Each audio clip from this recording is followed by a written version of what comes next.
Para sa ating balitang national flood control scandal, pilit na inililigwak. Ang balitang yan ay ihatid sa atin ni kasamang Don Robert Ramiro.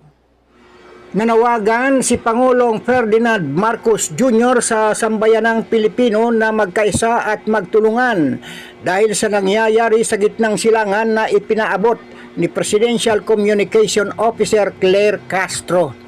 Kaugnay nito ay ipinanawagan din ni Department of Agrarian Reform Secretary Conrado Estrella III na magkaisang masas sa layuning magkaroon ng mas maayos at masaganang pamilyang Pilipino.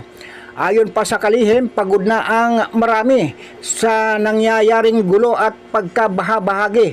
Dapat aniyang harapin at kalabanin ang sabay ng sabay-sabay ang gutom at kahirapan.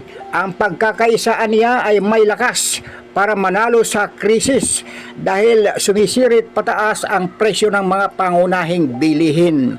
Kaugnay nito ay sinabi ni Vice President Sara Duterte na magkaisa tayong itaguyod ang bukas na pagkakaisa kung may dangal ang namumuno sa bawat Pilipino, hindi lang sa oportunidad kundi sa tungkulin. Mula sa National Capital Region, Don Robert Ramiro nag-uulat para sa Bigwas News Philippines, lingkod ng katotohanan.